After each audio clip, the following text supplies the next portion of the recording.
नमस्कार साथियों, 107.8 FM radio जयघोष पर आप सबका स्वागत है, अभिनंदन है। आपके साथ है आपकी दोस्त समरीन और कार्यक्रम आज हम शुरू करने जा रहे हैं लोक रंग। लोकगीतों की अगर बात की जाए तो ये किसी भी संस्कृति के ऐसे गीत या ऐसे पारंपरिक गीत जो आम लोग एक साथ मिलजुल कर तीज त्योहारों पर, खुशियों पर या फिर ख़ास मौक़ों पर अपनी खुशी को जब शेयर करते हैं तो इन गीतों के माध्यम से करते हैं।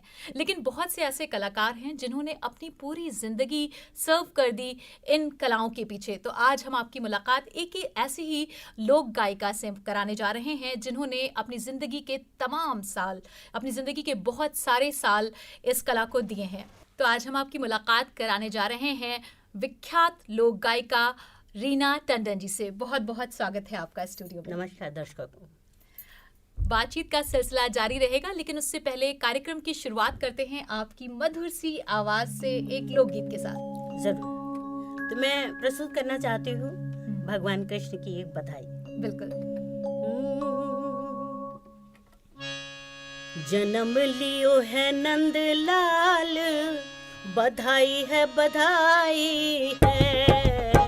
जन्म लियो है नंद लाल, बधाई है बधाई है। जन्म लियो है नंद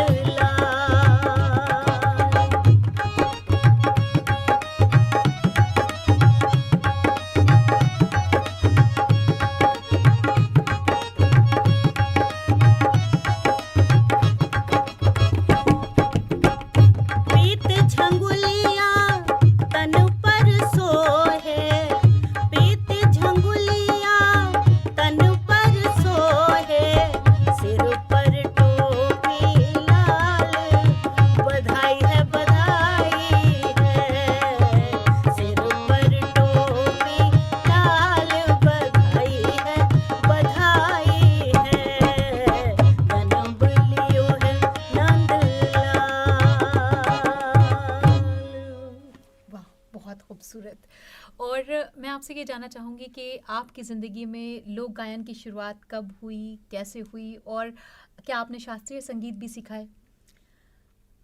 मैंने शास्त्रीय संगीत शादी से पहले लखीमपुर खीरी की मैं बेटी हूँ, वहाँ पर सीखा है। और उसके बाद जब मैं शादी के बाद लखनऊ आई तो यहाँ मेरी मुलाकात हरबंस जायसवाल साहब से हुई। तो उन्होंने मेरी आवाज़ को लोकगीतों के लिए बड़ा उपयुक्त माना और उन्होंने मुझे बहुत इस लाइन में आगे बढ़ाया है। उन्हीं की गाइडेंस में मैंने आकाशवाणी का, दूरदर्शन का सारा एग्ज़ाम क्वालिफाई किया और उसके बाद मैं मंच प्रस्तुतियाँ और आकाशवाणी उनसे जुड़ी रही। और जितने भी गवर्नमेंट के संस्कृति विभाग है, NCZCC है, संगीत नाटक अकेडमी है, ICCR है, इन सारे डिपार्टमेंट्स के पैनल पे मैं अप्रूव्ड आर्टिस्ट हूँ। रीना जी, मैं आपसे यहाँ पर एक सवाल पूछना चाहूँगी कि उन्होंने आपकी आवाज़ को उपयुक्त माना लोक गायकी के लिए, तो क्या खासियत होती है? आवाज़ में क्या बात होनी चाहिए कि आप इसके लिए एप्ट हैं एकदम? ये तो एक बड़ा टेक्निकल क्वेश्चन है आपका जी, लेकिन मेरी अपनी जहाँ तक सोच है, आवाज में प्रेजेंस, थ्रो, टोनल क्वालिटी, जीवंतता, हाँ, वो चीज़ बहुत मायने रखती है लोकगीतों में। क्योंकि पहले माइक आइक तो नहीं होते थे, आपको जो भी बात कहनी है अपनी आवाज़ में ही कहनी है, लोगों तक जानी है। तो अगर आवाज़ में थ्रो नहीं है, आवाज़ में मतलब बोलने की क्षमता नहीं है, आपके गले में क्षमता नहीं है, तो आप कैसे अपनी आवाज़ को पहुंचाओगे उन तक? तो ये शायद मेरी वॉइस क्वालिटी थी कि मेरी आवाज़ में थ्रो बहुत अच्छा था। किन किन गुरुओं का सानिध्य रहा आपका इस यात्रा में? वैसे तो सारा श्रेय मैं हरबंस जायसवाल जी को ही दूंगी। उन्हीं से मैंने इस क्षेत्र में काफ़ी कुछ सीखा भी है। आती थी मुझे, विधाएं सारी मुझे पता थी, लेकिन मुझे ये नहीं पता था कि बन्ना कब गाया जाएगा, सोहर कब गाई जाएगी, कजरी का क्या महत्व है, वर्षा गीत कब गाया जाता है। ये सब चीज़ें मुझे जायसवाल साहब ने बताया कि ये लोकगीत है। कई बार ये होता था कि मैं कोई गीत गाती थी तो कहते थे लोकगीत नहीं है। अच्छा, वो मुझे बताते थे कि लोकगीत का नाम है पारंपरिक लोकगीत। मतलब ये नहीं कि अवधी जबान में गा रहे हैं या ब्रज में गा रहे हैं, भोजपुरी में गा रहे हैं तो लोकगीत हो गया। लोकगीत ऐसा नहीं। कुछ नहीं है। आधुनिक रचनाएं भी लोगों ने बनाई हैं, ऐसा नहीं है, हम उनको भी गाते हैं। जाहिर सी बात है, आज से 100 साल पहले जो बनी थी वो आज पारंपरिक है, आज जो बन रही हूँ 100 साल बाद पारंपरिक हो जाएंगे। तो ये तो चलता रहता है, ये चलती रहती है चीज। तो मैंने काफ़ी मतलब जो 100-200 साल पुरानी रचनाएं हैं उन्हीं पे ज़्यादा फोकस किया कि वो चीज़ें मरने ना पाएं, लोगों के सामने रहें, जीवंत रहें। बिल्कुल, कोशिश मेरी ये रही है। अगर उत्तर प्रदेश की बात की जाए रीना जी, तो आपको क्या लगता है कि यहाँ पे लोकगीतों का क्या महत्व है? मुझे तो मेरा तो अपना सारा कैरियर लखनऊ ने ही दिया है। मुझे जो भी मैंने अचीव किया है, जो भी मुझे मिला है, सब लखनऊ के आसपास का क्षेत्र है, अवध क्षेत्र है। लेकिन मुझे शौक था गाने का, तो मैंने उत्तर प्रदेश के चारों मंडलों के गीतों को सीखा। ब्रज भी सीखा, भोजपुरी भी सीखी और बुंदेली भी सीखी। क्या बात है। तो कोशिश करती हूँ कि मैं सब तरह के गीतों का मंचन कर सकूं, प्रस्तुति कर सकूं। हम आपसे सारे मंडल के गीत आपसे सुनेंगे, लेकिन फिलहाल वक्त है एक छोटे से विराम का। विराम के बाद आपसे फिर हम रूबरू होंगे।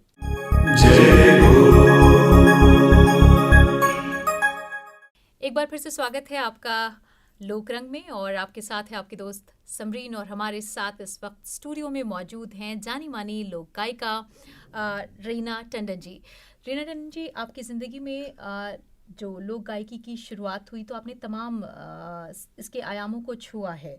जैसे आपने चारों मंडलों में गाया है, आप विभिन्न शैलियों में गाती रही हैं, आपको संगीत नाटक अकेडमी अवार्ड से भी नवाजा गया है। एक लंबा अरसा गुजारने के बाद आज के वक्त में आप लोक गायन को आज की जनरेशन में किस तौर पे पाती हैं?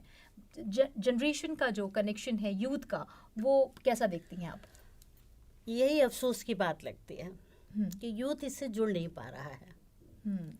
या तो उसकी व्यस्तता है, उसका काम का जो ढंग है इस समय, नौकरी चाकरी। पहले लोगों के पास बहुत समय होता था, शाम खाली होती थी, लोग आपस में बैठे हैं, बातचीत कर रहे हैं, उसी में गायन भी हो रहा, उपज हो रही है, धुनें बन रही हैं, शब्द निकल रहे हैं, गीत बन रहे हैं। वो माहौल अब बिल्कुल डिफरेंट हो गया है। तो मैं उनकी गलती नहीं देती हूँ, ये समय की मांग हो गई है कि वो समय नहीं निकाल पाते हैं। तो उनको जो मिल जाता है वो उसी में खुश हैं। आजकल मोबाइल का ज़माना है, मोबाइल के ऊपर हर चीज़ मौजूद है, जो सुनना चाहें सुन सकते हैं। 1979 की अगर मैं गलत नहीं हूँ तो आपने एक गीत लिखा था जो तकरीबन लखनऊ के हर घर में, तो आई एम श्योर जब शादी होती थी तो वो गीत बजता था। मैं चाहती हूँ कि हमारे दर्शकों को और श्रोताओं को आप वो गीत सुनाएं। सब ये बात है 1991 की। ओके। दूरदर्शन का जो साल के आखिरी दिन का कार्यक्रम होता है, उस दिन के लिए इस गीत का चुनाव किया गया था और उसको मैंने प्लेबैक किया था। उस पर डांस संरचना हुई थी, लेकिन प्लेबैक मेरा था वो। अरे कोठे ऊपर कोठरी, कोठे ऊपर कोठरी, मैं उस पर रेल चला दूंगी। कोठे ऊपर कोठरी, मैं उस पर रेल चला दूंगी। हाँ, कोठे ऊपर कोठरी।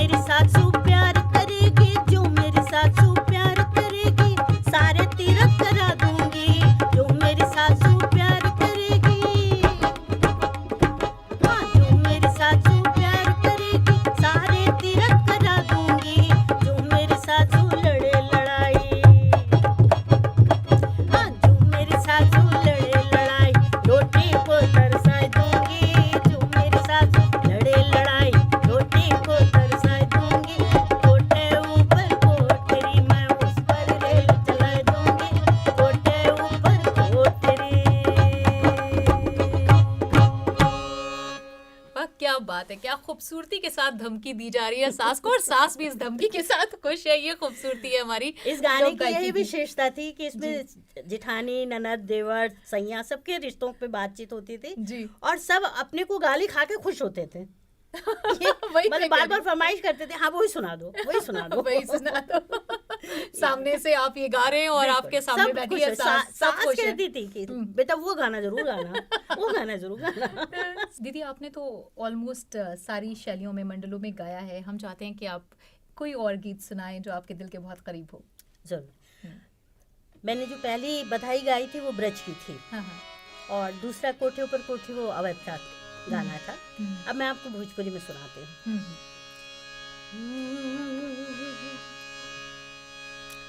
आरती सी फूलेला फूलेला गम के आधी रात, तीसी फूलेला फूलेला गम के आधी रात, ओ गम के आधी रात, गोरिया फूलेला नहीं हरवा हो दिन सूझे न रात, गोरिया फूलेला नहीं हरवा हो दिन सूझे न रात। केकरा के होला जरैया हो, केकरा के बुखार, ओ केकरा के बुखार, केकरा के होला रतौंधी हो दिन सूझे न रात, ओ दिन सूझे न रात। सासू के होला जरैया हो, ननदी के बुखार, ओ ननदी के बुखार, सैया के होला जरैया हो दिन सूझे न रात, अरे सैया के होला रतौंधी हो दिन सूझे न रात, ओ दिन सूझे न रात, ओ दिन सूझे न रात। ये भोजपुरी का पूर्वी अंग है। अच्छा। दीदी मैं आपसे पूछना चाहूँगी, जिन लोगों ने शास्त्रीय संगीत सीखा है उनके लिए तो ये आसान है, लेकिन जो संगीत से ताल्लुक़ नहीं रखते और उनका इंटरेस्ट है अगर लोक गायन में, उन्हें लोकगीत पसंद है, तो वो किस तरह से प्रिपरेशन करें या कैसे तैयारी करें? समरीन, मैं आपको बताना चाहती हूँ कि 2010 से मैंने कार्यशालाएं आयोजित करना शुरू किया।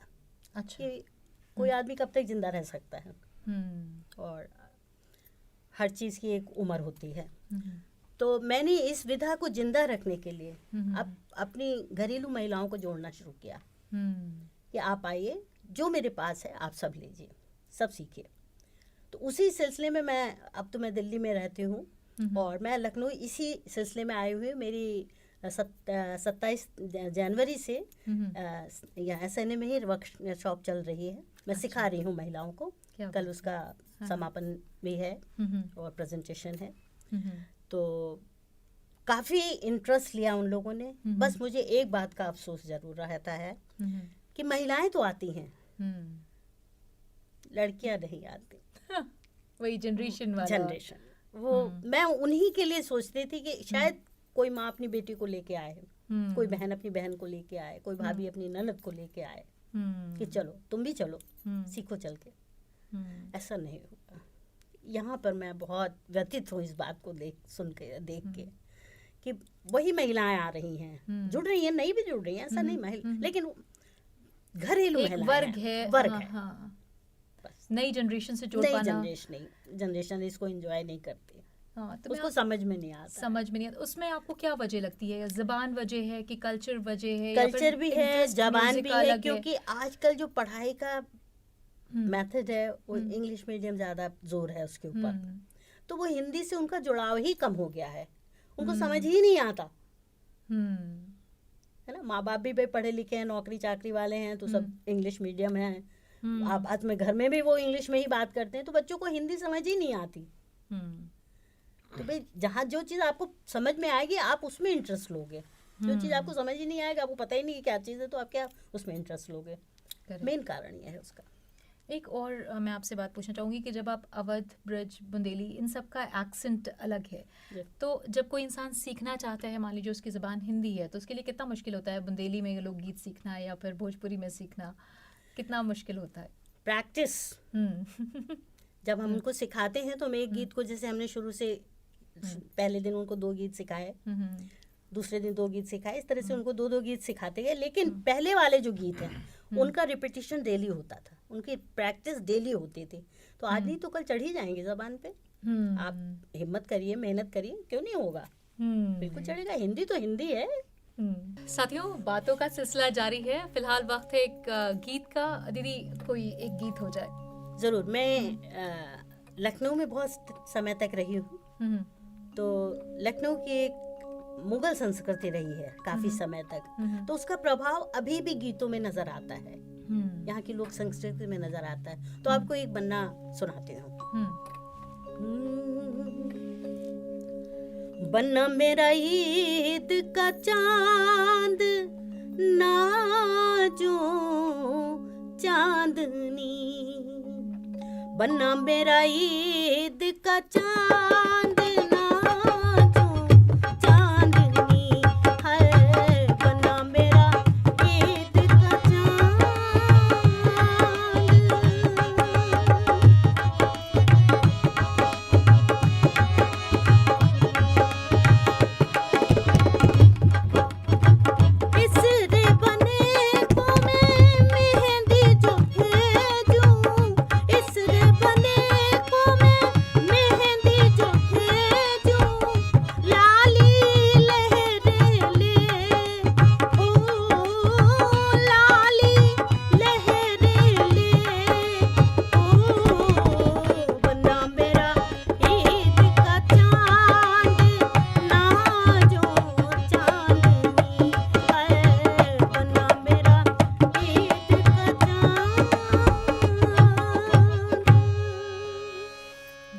बहुत सुंदर। लोकगीतों की अगर बात की जाए तो ये तमाम अवसरों पे हम लोग जो खुशी बांटते थे उससे उपजे हैं, लेकिन आज के वक्त में सब इतना दौड़ भाग, इतने रश की ज़िंदगी जी रहे हैं कि साथ बैठने का अवसर नहीं है। तो ऐसे में इनको कैसे वापस जीवंत किया जा सकता है, जोड़ा जा सकता है, इसके बारे में कुछ कहें। अब जो हमारे संस्कार होते हैं, जाहिर सी बात है, उसी समय सब रिश्तेदार नातेदार इकट्ठा होते हैं। हम उस समय उससे संबंधित जो गीत हैं उनका गायन किया जाए, उनको गाया जाए, लोगों को सुनाया जाए, तो शायद वो चीज़ वापस आ जाएगी संस्कारों के द्वारा। बिल्कुल बिल्कुल। साथियों, अब हमें समय इजाज़त नहीं देता कि हम आगे आपसे बातचीत करें। हमें अपने इस एपिसोड को यहीं पर विराम देना होगा, लेकिन जाने से पहले दीदी चाहती हूँ आपकी आवाज़ में एक विदाई गीत हो जाए। ओह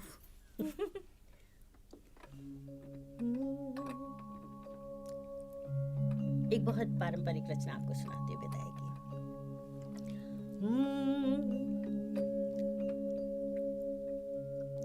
हमरी दुलारी हो बेटी, हमरी प्यारी हो बेटी, आखिन के पुतरिया, हमारी दुलारी हो बेटी, हमारी प्यारी हो बेटी, आखिन के पुतरिया, नाजू छोड़ी हो बाबा, छोड़ी हो बाबा, तोहरी रे नगरिया, आजू छोड़ी हो बाबा, छोड़ी हो बाबा, तोहरी रे नगरिया, हमारी